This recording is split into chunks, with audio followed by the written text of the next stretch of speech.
முதலாளி,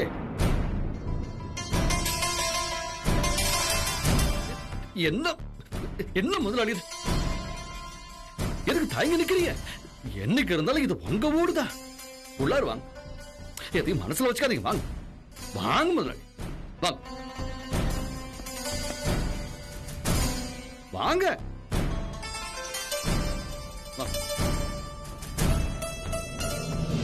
உட்காருங்க முதலாளி. உட்காருங்க மாமா. இல்ல இருக்க பரவாயில்ல, உட்காருங்க.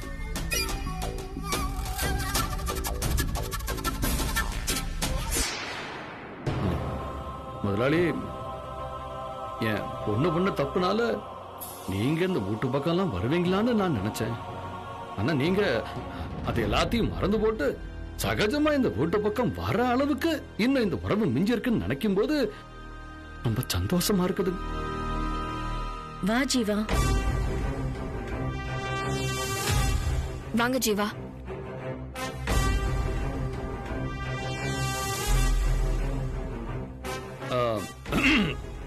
காயத்ரி, முதலாளிக்கு குடிக்கிறது எதுனா காபி தண்ணி கொண்டு வா. பரவாயில்ல மாமா, அதெல்லாம் ஒண்ணும் வேண்டாம். நான் உங்ககிட்ட பேசிட்டு போலான்னு தான் வந்திருக்கேன். சொல்லுங்க முதலாளி. மாமா, உங்களுக்கு ஏன் மேலேயும் மயில் மேலேயும் கோவம் இருக்கலாம். நாங்க செஞ்சது உங்க பார்வையில தப்பா கூட தெரிஞ்சிருக்கலாம். அந்த கோவத்தை நீங்க எங்க மேலதான் காட்டணும். அதை விட்டுட்டு சம்பந்தமே இல்லாதவங்களை ஏன் மாமா தண்டிக்கிறீங்க? எனக்கு புரியலைங்க முதலாளி. எதா இருந்தாலும் சுத்தி வளைக்காம நேரடியா சொன்னீங்கன்னா நல்லா இருக்கும். மலரை ஏன் மாமா வீட்டை விட்டு துரத்துனீங்க?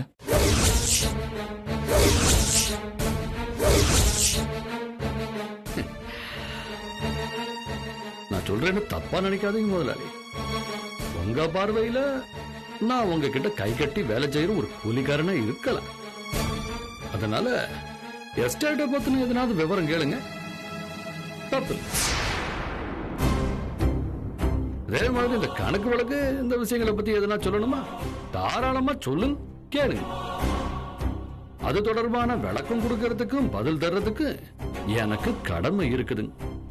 ஆனா கொஞ்சம் முன்ன நீங்க என்கிட்ட ஒண்ணு கேட்டீங்க பாருங்க, அது என் குடும்ப விஷயம். அதுக்குள்ள நீங்க தலையிடுறது, அது சம்பந்தமா கேள்வி கேட்கறது அவ்வளவு நல்லா இல்லைங்க. மன்னிச்சிருங்க மாமா. அப்படியெல்லாம் சொல்லிட முடியாது. கோபி மலரோட கல்யாணத்தை நான் தான் நடத்தி வச்சேன். அவங்க வாழ்க்கையில ஏதாவது ஒரு பிரச்சனை வந்தா அதை கேட்கிற உரிமை எனக்கு இருக்கு.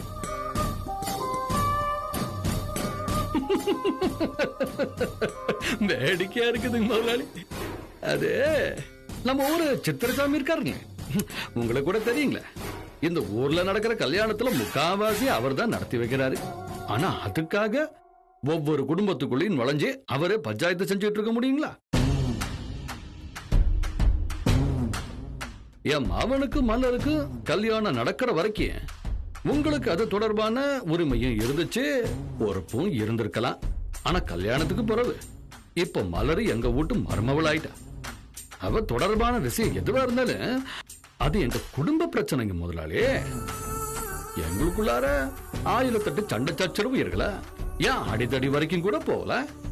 ஆனா அதுல இல்ல, நீங்க தலையிடுறதும் விசாரிக்கிறதும் அதிகாரம் செலுத்துறதும் அவ்வளவு சரியா இருக்காதுங்களே.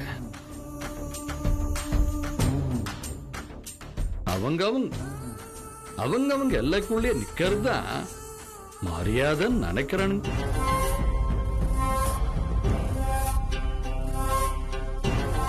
நான் இங்க முதலாளியா பேச வரல மாமா, உங்க சொந்தக்காரனா தான் பேச வந்திருக்கேன்.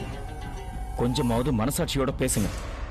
யார் மேலயும் இருக்கிற கோவத்துக்காக ஒரு பொண்ணோட வாழ்க்கையை அழிக்க நினைக்கிறது நியாயமே இல்ல மாமா. நியாயத்தை பத்தி நீங்க பேசுறீங்களா ஜீவா? மது விடுக்கா என்ன?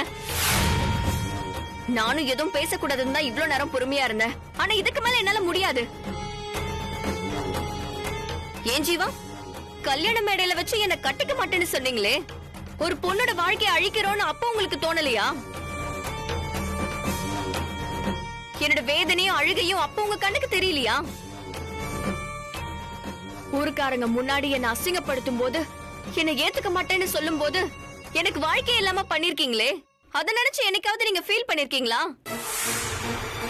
இன்னைக்கு எவ்வளோ ஒருத்திக்காக மனசாட்சி நியாயம்னு பேச வந்திருக்கீங்க. மது, அது வேற இது வேற. ஆரம்பத்திலேயே என் மனசுக்கு பிடிக்காம தான் நம்ம கல்யாண ஏற்பாடு நடந்துச்சு. ஆனா மலரும் கோபியும் காதலிச்சு கல்யாணம் பண்ணிக்கிட்டாங்க. அவங்கள பிரிக்கிறது மிகப்பெரிய பாவம். கல்யாண மேடை வரைக்கும் வந்த என்ன தூக்கி எரிஞ்சீங்களே, அது பாவம் இல்லையா? எல்லா பொண்ணுங்களுக்கும் ஒரே மனசு தானே, ஒரே வேதனை தானே, ஒரே வலி தானே. மலருக்காக இவ்ளோ துடி துடிக்கிறீங்களே, என்ன பத்தி ஏன் யோசிக்கவே மாட்டேங்கிறீங்க ஜீவா? உங்களை காதலிச்ச ஒரே காரணத்துக்காக தான் நான் அவ்வளவு அவஸ்தைப்பட்டேன். ஊருக்கு முன்னாடி நான் கூனி குறுகி நின்ன. நீங்க எனக்கு கிடைச்சா போதுன்னு தான் நான் எல்லாத்தையுமே பொறுத்துக்கிட்டேன். ஆனா கடைசி வரைக்கும் அது நடக்கவே இல்லையே. மது, அது முடிஞ்சு போன விஷயம். நான் கல்யாண மேடை வரைக்கும் வந்து கல்யாணத்தை நிறுத்தினது தப்பாவே இருக்கலாம். ஆனா அதுக்கு பின்னால நியாயமான காரணம் நிறைய இருக்கு. இங்க பாரு, நான் அதை பத்தி எல்லாம் பேசுறதுக்காக இங்க வரல. மயில பழி வாங்கறதா நினைச்சு நீங்க மலரை வீட்டை விட்டு துரத்துனது தப்பு மாமா. அந்த முடிவை நீங்க மாத்திக்கிட்டே ஆகணும். மறுபடியும் மன்னிக்கணுங்க முதலாளி. இந்த விஷயத்துல நீங்க எங்களுக்கு உத்தரவு போட முடியாதுங்க. என்ன மன்னிச்சிருங்க மாமா. நான் ஒன்னும் உத்தரவெல்லாம் போடல, ஒரு ரிக்வெஸ்டா தான் கேக்குறேன். கோவத்துல நாம எடுக்கிற ஒரு முடிவு ஒரு பொண்ணோட வாழ்க்கையை பாதிச்சிடக்கூடாது. நிதானமா கொஞ்சம் யோசிச்சு பாத்தீங்கன்னா உங்களுக்கே அது புரியும். யோசிச்சு பார்க்க வேண்டியது நீங்க தான் முதலாளி. நியாயமா பார்த்தா என் பொண்ணோட இந்த நிலைமைக்கு காரணமே நீங்க தான். என்ன சொல்றீங்க மாமா? என் அவளை நீங்க கல்யாணம் பண்ணிக்க விருப்பம் இல்லைன்னு நீங்க மறுத்துட்டீங்க. உங்களுக்கு அது விருப்பம் இல்லாத கல்யாணம்னா மலருக்கும் என் மவனுக்கும் நீங்க நடத்தி வச்சீங்களே, அது பொருத்தமில்லாத கல்யாணம். நீங்க அதை உங்க பேருக்காக செஞ்சீங்களோ இல்ல பெருமைக்காக செஞ்சீங்களோ அது எனக்கு தெரியாது. ஆனா நீங்க எங்களை கட்டாயப்படுத்துறதுனாலதான் வேற வழி இல்லாம நாங்க அதுக்கு சம்மதிச்சோம். என்னாச்சு? அந்த பொண்ணு பஞ்சத்துல இருந்து அடிபட்டு வந்த குடும்பத்தை சேர்ந்தது. எங்க குடும்பத்தை பத்தி தான் உங்களுக்கு தெரியுமே. எங்க குடும்பத்துக்கு ஒரு அந்தஸ்து இருக்குது, கௌரவமும் இருக்குது. அதுக்கு ஏத்த மாதிரி அவளால தன்னை மாத்திக்க முடியலையே. மாத்திக்க முயற்சியாவது பண்ணல. ஆனா கூலிக்காரி மாதிரி நடந்துகிட்டானா அது நல்லவா இருக்குது. ஆனா அதுக்கு அவளை சொல்லி குத்தம் இல்லைன்னு வைங்க. மீனை தூக்கி தண்ணிக்கு வெளியே போட்டா அது என்ன ஆகும்? அந்த மாதிரி தான் அவளும் கிடந்து தவிக்கிறா. அதனாலதான் அவளுக்கும் கஷ்டம் வேண்டாம், எங்களுக்கு நிம்மதி இல்லாம போக வேண்டான்னு அவ சந்தோஷமா இருக்கிறதுக்காக தாய் உள்ளத்தோட அவளை அவ வீட்டுக்கு அனுப்பி வச்சிட்டோம். மாமா, இது உண்மையான காரணம் இல்லைங்கிறது எனக்கு நல்லாவே தெரியும். நீங்க ஆறு சொல்லி இங்க வந்து இதையெல்லாம் பேசுறீங்கன்றது எனக்கும் தெரியும் முதலாளி. அன்னைக்கு என் மவ கல்யாணத்தை நீங்க நிறுத்தினதும் அந்த மயில சொல்லித்தான். இன்னைக்கு இங்க வந்து நீங்க அந்த மலருக்காக பேசிக்கிட்டு இருக்கிறது அதே மயில சொல்லித்தான்.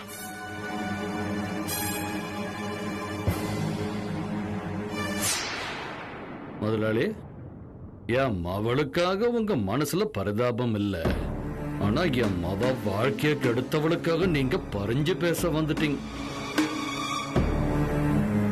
இதைய வேற யாராவது செஞ்சிருந்தாங்கன்னு வைங்க.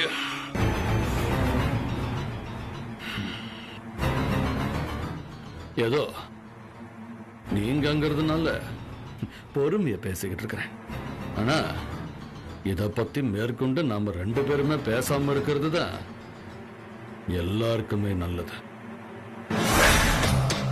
அதனால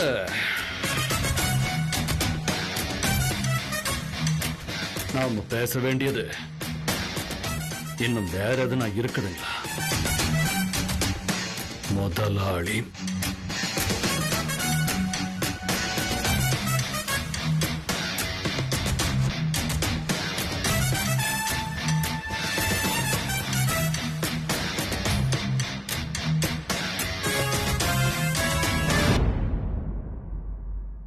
அண்ணி, வாக்கப்பட்டு போற பொண்ணு வாழாவட்டியா வந்து நின்னா அது எவ்வளவு கஷ்டமா இருக்கும்னு சொல்லி உங்களுக்கு கூட புரியல அண்ணி? நீங்களாவது அப்பா கிட்ட பேசலாம்ல. உங்க வீட்டுக்கு வாழ வந்தனா உங்க அப்பாவை முதலாளி முதலாளின்னு சர்வன்ட் மாதிரி கூப்பிடுறனே அது தப்புன்னு எனக்காக நீ என்னைக்காவது உன் அப்பா கிட்ட பேசிருக்கியா ஜீவா? நான் அந்த வீட்லயே இருந்தாலும் நானும் வாழ வெட்டியாதான் இருக்கேன். இப்ப வரைக்கும் உன் அப்பா என்ன முழு மனசோட மருமகளா ஏத்துக்கவே இல்ல. அத பத்தி நீ என்னைக்காவது கவலைப்பட்டிருக்கியா? அவர்கிட்ட ஏதாவது பேசிருக்கியா? உன் அண்ணிய விட எவ்வளவு ஒருத்திதான் உனக்கு முக்கியமா போச்சுல்ல? ரொம்ப வருத்தமா இருக்கு ஜீவா.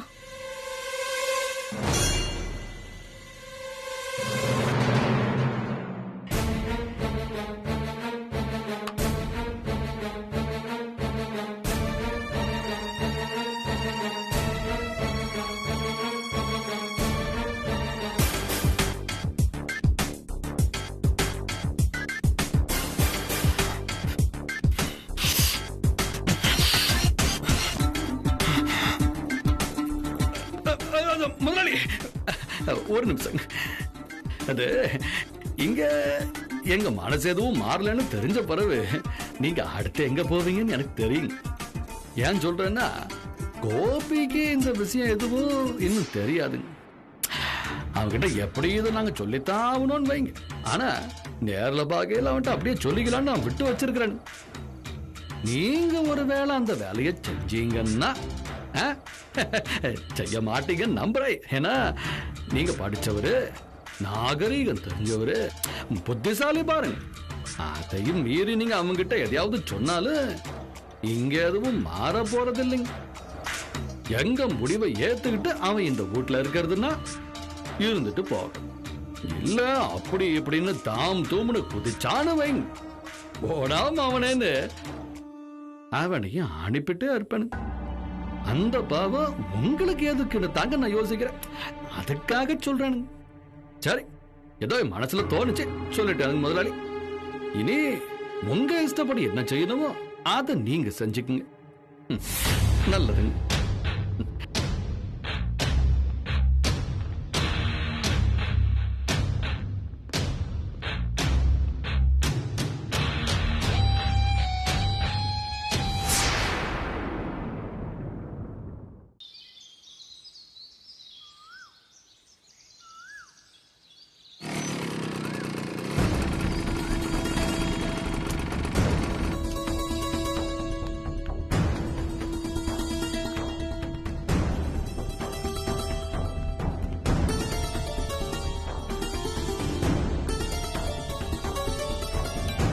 தங்கமயில, தங்கமயில,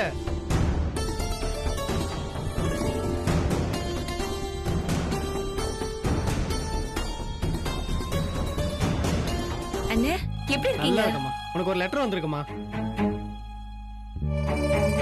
எங்க இருந்து வந்திருக்குனா? போலீஸ் டிபார்ட்மெண்ட்ல இருந்து வந்திருக்குமா?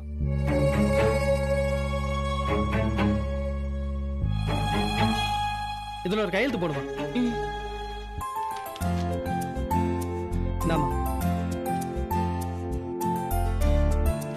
என்னங்கண்ணா? சரி வரமா. சரிண்ணா. மயில, என்ன லெட்டர் இது? போலீஸ் ஏன் உனக்கு லெட்டர் அனுப்பணும்? இருமா பாக்குறேன். எனக்கு பயமா இருக்குடி. அந்த போலீஸ்காரர் ஏதாவது வில்லங்கம் பண்ணிருக்க போறாரு. அப்படி எல்லாம் இருக்காதுமா, இரு பாக்குறேன்.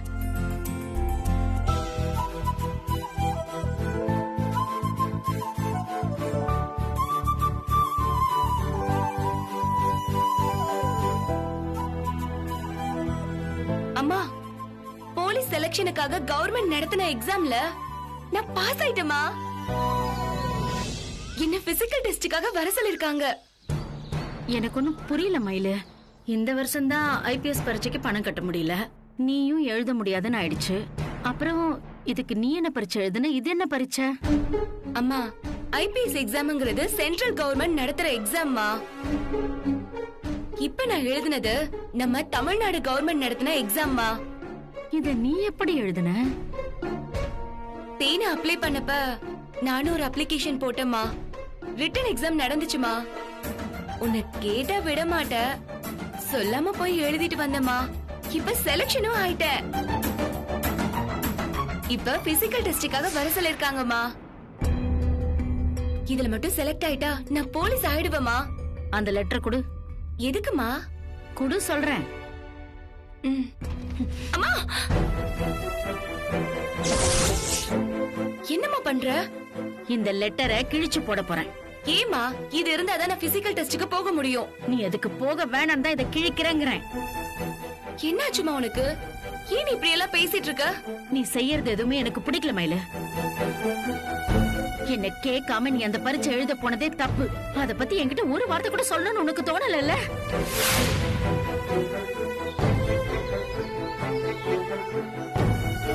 அம்மா சொல்லக்கூடாதுன்னு நான் நினைக்கல. சும்மா ஒரு முயற்சி பண்ணி பார்க்கலாம், ரிசல்ட் வந்தோடனே சொல்லிடலாம்னு நினைச்சேம்மா. உனக்கு எதுக்குடி இந்த வேண்டாத வேலை? சின்ன வயசுல இருந்து உனக்கு நான் என்ன சொல்லி வளர்த்தங்கிறத மறந்துட்டியா? நீ பெரிய போலீஸ் ஆபீசர் ஆகி மத்தவங்க எல்லாம் உனக்கு சல்யூட் அடிக்கணுங்கிறது தான் ஏன் ஆசை. இப்படி நீ கான்ஸ்டபிள் ஆகி மத்தவங்களுக்கு சல்யூட் அடிக்கிறது என்னால ஏத்துக்கவே முடியாது மயிலு. அம்மா, நம்ம தகுதிக்கு ஐபிஎஸ் எல்லாம் ஒத்து வராது. நம்ம கான்ஸ்டபிளா இருக்கதான் லாய்க்குன்னு இவளே முடிவு பண்ணிட்டா. ரொம்ப உயர பறந்தாலும் பசி வந்தா தரைக்கு வந்துதானே ஆகணும். இப்பவாது இவளுக்கு புத்தி வந்திருக்கேன்னு சந்தோஷப்படு, அதிர்ச்சி ஆகாத. கூட பிறந்தவளை என்ன பேச்சு பேசுறான்னு பாத்தியா? ஊர்க்காரங்க இதை விட மோசமா பேசுவாங்க. என் பொண்ணு ஐபிஎஸ் பரீட்சை எழுத போறா, பெரிய ஆபீசர் ஆக போறான்னு வாய்க்கிழிய பேசுனியே. இப்படி கான்ஸ்டபிள் ஆக்குறதுக்கு தான் இந்த ஆட்டம் ஆடியான்னு கிண்டல் பண்ணுவாங்க. அவங்களுக்கெல்லாம் நான் என்ன பதில் சொல்லுவேன்? அம்மா, இன்னைக்கு என் பொண்ணு கான்ஸ்டபிளா இருக்கா, நாளைக்கு பெரிய ஆபீசர் ஆயிடுவான்னு யார் கேட்டாலும் நெஞ்ச நிமித்திக்கிட்டு சொல்லுமா. இல்லடி, அம்மாக்கு இது சரியா படல. உனக்கு இந்த கான்ஸ்டபிள் வேலை எல்லாம் வேணாண்டி. நீ எந்த டெஸ்டுக்கும் போவாத. என் மனசு இதை ஏத்துக்க மாட்டேங்குதுடி. அம்மா, தயவு செஞ்சு நான் சொல்றத கொஞ்சம் பொறுமையா கேளுமா. நீ ஆசைப்படுற மாதிரி ஐபிஎஸ் எக்ஸாம் நான் எழுததான் போறேன். அது வரைக்கும் மாச செலவை சமாளிக்கிறதுக்கு ஒரு வேலை வேணும்லமா. அதான் இப்ப ரைஸ் மில் வேலைக்கு போயிட்டு இருக்கோம்ல. அம்மா, அதுக்கு பதிலா நான் கான்ஸ்டபிள் வேலைக்கு போறேனே, அதுல என்னமா தப்பு இருக்கு? அம்மா, ரைஸ் மில் வேலையை விட இதுல கொஞ்சம் அதிகமாவே சம்பளமும் கிடைக்குமா. மில்லு வேலை தொடர்ந்து இருக்கும்னு எந்த உத்தரவாதமும் இல்ல. ஆனா இது கவர்மெண்ட் வேலைமா. திடீர்னு வேலையை விட்டு தூக்கிடுவாங்கன்னு நாம எதுக்கும் பயப்பட தேவையில்ல. எப்படி யோசிச்சு பார்த்தாலும் இந்த வேலைக்கு போறதுதான் ரொம்ப நல்லதுமா. அது ஏமா உனக்கு புரிய மாட்டேங்குது? இன்னொரு விஷயத்தையும் நீ யோசிச்சு பாருமா. வேற ஏதாவது வேலை செஞ்சுக்கிட்டு ஐபிஎஸ்க்கு படிக்கிறத விட போலீஸ் வேலையில இருந்துகிட்டே அதுக்கு தயாராவது ரொம்ப சுலபமா. மத்தவங்க எல்லாம் எக்ஸாம் எழுதி பாஸ் ஆயிட்டு தான் ட்ரைனிங் போவாங்க. ஆனா நான் கான்ஸ்டபிளா இருக்கிறதுனால எனக்கு முன்னாலேயே நல்ல ட்ரைனிங் கிடைச்சிருமா. இந்த வேலையில இருக்கிற கஷ்டம் நஷ்டம் அந்த பிரச்சனையை எப்படி சமாளிக்கணும்ங்கறதெல்லாம் என்னால முன்னாடியே கத்துக்க முடியுமா. நீ சொல்றதெல்லாம் சரிதான் மயிலு. ஆனா என் மனசுக்கு என்னவோ உறுத்தலாவே இருக்கு. நான் உன்னை பெரிய இடத்துல வச்சு பார்க்கணும்னு ஆசைப்படுறேன். ஆனா நம்ம நிலைமையினால நீயே உன்னை சமாதானப்படுத்திக்கிட்டு ரொம்ப கீழே இறங்கி போயிட்டியோன்னு தோணுதுடி. அப்படியெல்லாம் எதுவும் இல்லம்மா. போலீஸ் வேலையில மேல கீழேன்னு என்னமா இருக்கு? கான்ஸ்டபிளுக்கும் கமிஷனருக்கும் செய்யற வேலையும் பொறுப்பும் அதிகாரமும் வேணா மாறலாம். ஆனா காக்கி யூனிஃபார்ம் மாட்டிட்டா எல்லாருமே ஒண்ணுதாம்மா. எல்லாருமே போலீஸ்காரங்க தான். எல்லாரும் ஒன்னா சேர்ந்துதான் ஊரை பாதுகாக்கணும். அதுல கமிஷனர் வேலைய பெருசாவும் கான்ஸ்டபிள் வேலைய கேவலமாவும் நாம நினைக்க கூடாதுமா. நான் கேவலமா நினைக்கலடி. ஆனா என்னமோ என் மனசுக்குள்ள உனக்கு எந்த சங்கடமும் வேண்டாமா. குடும்ப சூழ்நிலையால இல்லம்மா. இதுல எனக்கு நிறைய வசதி இருக்குன்னு யோசிச்சுதா நான் சந்தோஷமா இந்த வேலையில சேர போறேமா. டிபார்ட்மெண்ட்ல இருக்கிறதுனால ஐபிஎஸ் எழுதுறதுக்கு ஒரு கோட்டா வேற இருக்குமா. அதுவும் ஒரு பிளஸ் பாயிண்ட் தானேமா. நீ எதையும் யோசிக்காத. அடுத்த வருஷம் நான் ஐபிஎஸ் ஆயிடுவேன். இப்ப நான் செலக்ஷனுக்கு போறதுக்கு ஓகேன்னு மட்டும் சொல்லுமா. சரிடி, நீ படிச்சவ, நல்லது கெட்டது உனக்கு தெரியும். யோசிச்சுதான் முடிவு எடுத்திருப்ப. இதுக்கு மேல நான் உன்னை குழப்பறதா இல்ல. உனக்கு எது சரின்னு படுதோ அதையே செய். நீ நினைச்ச மாதிரியே எல்லாம் நடக்கும். இந்தா. தேங்க்ஸ்மா. ஆசீர்வாதம் பண்ணு. நல்லா இருடி, நல்லா இரு. முதல்ல நீ ஐபிஎஸ் ஆகணும்னு ஆசைப்பட்ட, இப்ப கான்ஸ்டபிள் வேலைக்கு செலக்ட் ஆகி போக போற. அது எப்படி இவ்ளோ சந்தோஷமா ஏத்துக்கிற? அதாண்டி மயிலோட நம்பிக்கை. பாறை மேல போட்டாலும் என் மயிலு மரமா முளைச்சு நிப்பா.